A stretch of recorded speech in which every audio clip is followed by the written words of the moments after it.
Hello మావా, welcome to our YouTube channel movie sites. ఇందాకే ఒక సినిమా చూసి వచ్చా. సినిమా పేరు వచ్చేసి జాక్, కొంచెం క్రాక్. సో ఈ సినిమాకి ఎందుకు వెళ్ళా అంటే మనకు మెయిన్ కాస్ట్ ఏంటి అంటే సిద్ధు జొన్నలగడ్డ గారు అండ్ మన బొమ్మరిల్లు భాస్కర్ గారు ఇద్దరు కాంబినేషన్ ఎలా ఉంటుందో అని చెప్పి చూద్దామని వెళ్ళాము.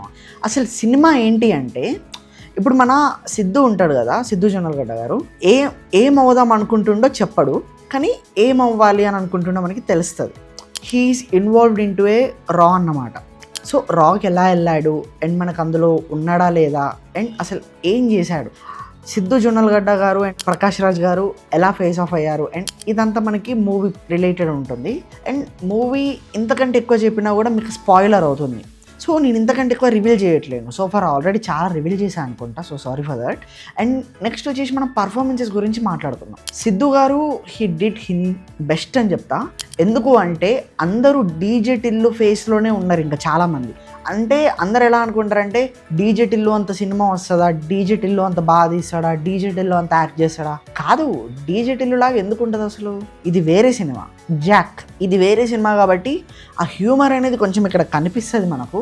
అది మనకి ఎలాగో సిద్ధు గారిలో ఉన్న హ్యూమర్ అది. అండ్ కంప్లీట్లీ డిఫరెంట్ జానర్ ఇది. ఒక స్పై ఇన్వెస్టిగేటివ్ అండ్ ఒక అంతకంటే చెప్పాను స్పాయిలర్. సో అదన్నమాట. అండ్ మన వైష్ణవి చైతన్య గారు తనకి చాలా తక్కువ రోల్ ఉంటుంది. అంటే మూవీలో ఇన్వాల్వ్ అయిపోయి ఉంటుంది, తన వల్లనే చాలా కీ పాయింట్స్ ఉంటాయి మూవీలో, కానీ తనంత మూవీలో ఉండదు. లైక్ మన కెమిస్ట్రీ అని చెప్పొచ్చు, అంతేం ఉండదు మనకి మూవీలో. కానీ స్టోరీ పరంగా షీస్ ఫిట్, చాలా బాగా చేసింది. అండ్ మనకి మ్యూజిక్ బై అచ్చు రాజమణి గారు చాలా బాగా ఇచ్చారు. సాంగ్స్ అంత బయటికి వెళ్ళలేదు, బట్ ఇంకొంచెం ప్రమోషన్ చేసి ఉంటే చాలా బాగుంటుండేది. సాంగ్స్ బాగానే ఉన్నాయి. మూవీ చూస్తున్నప్పుడు అయితే నాకు కొంచెం ఎక్కడ బోర్ కొట్టలేదు. అండ్ మనకి ఎడిటింగ్ అయినా స్క్రీన్ ప్లే అయినా మనకి చూపించే విధానం కూడా చాలా బాగుంది. అండ్ ట్విస్ట్స్ అండ్ టర్న్స్ చాలా బాగున్నాయి. మనం ఎక్స్పెక్ట్ చేయొచ్చు, కొంతమంది ఎక్స్పర్ట్స్ చేస్తారు, సో కాల్డ్ ప్రొఫెషనల్స్ ఉంటారు కదా, వాళ్ళు ఎక్స్పెక్ట్ చేయొచ్చు. కానీ యాజ్ అ కామన్ ఆడియన్గా నేనైతే చాలా బాగా ఎంజాయ్ చేశాను మూవీని. And written and directed by Bhaskar garu. మీరు ఇలాంటి స్టోరీ రాస్తారో అని నేను అనుకోలేదు. బాగుంది స్టోరీ, నాకు పర్సనలీ స్టోరీ నచ్చింది. It's not every one cup of tea అని కూడా నేను చెప్తాను. ఎందుకంటే కొంతమందికి నచ్చవచ్చు, కొంతమందికి నచ్చపోవచ్చు. ఎందుకంటే ఒక్కొక్కలాగా చూస్తారు. కానీ నాకైతే సినిమా చాలా బాగా నచ్చింది. అండ్ ఇంకోటి ఏంటి అని అంటే ఇది మనకు థియేటర్లో చూడొచ్చు అని మీరు అడిగితే మాత్రం యా డెఫినెట్గా మీరు థియేటర్లో చూడొచ్చు. ఇది ఒక కొత్త ఎక్స్పీరియన్స్ ఉంటుంది. అండ్ అఫీషియల్లీ ఈ మూవీకి సీక్వెల్స్ ఉన్నాయి. 3 part ఫ్రాంచైజ్ అని చెప్పారు. ఈ స్టోరీ తగ్గట్టు సీక్వెల్ తీయొచ్చు. అంటే నాట్ ఐఎమ్ సేయింగ్ దట్ ఏదో ఇరికియాలి అని చెప్పేసి సీక్వెల్ అని చెప్పట్లేను. ఈ స్టోరీకి సీక్వెల్స్ సరిపోతాయి. అంటే తర్వాత ఏమవుతుంది అనే క్యూరియాసిటీతో ఎండ్ చేశారు మనకి మూవీని.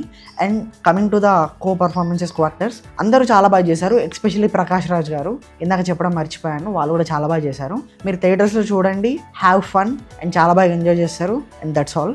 అండ్ ఇలాంటి రివ్యూస్, సజెషన్స్ అండ్ అప్డేట్స్ ఇంకా మన ఛానల్లో చాలా వస్తూ ఉంటాయి అండ్ వస్తూనే ఉంటాయి. దానికి మీరు ముందు చేయాల్సింది సబ్స్క్రైబ్ చేసుకోండి. ఎక్కడో పడి ఉంటుంది. మీరు చూస్తున్నారు, సబ్స్క్రైబ్ చేసుకోవట్లేరు, కొంతమంది చూడట్లేరు. బట్ ఓకే, చూడండి, లైక్ చేయండి, షేర్ చేయండి అండ్ సబ్స్క్రైబ్ చేయండి. For more reviews subscribe our channel movie sites. Thank you. Next review కూడా అప్లోడ్ అవుతుంది, గుడ్ బ్యాడ్ అగ్లీ, మన అజిత్ గారిది. అది కూడా నెక్స్ట్ షో వెళ్తా, అది కూడా as soon as possible review పెట్టడానికి ట్రై చేస్తా. So keep supporting. Thank you.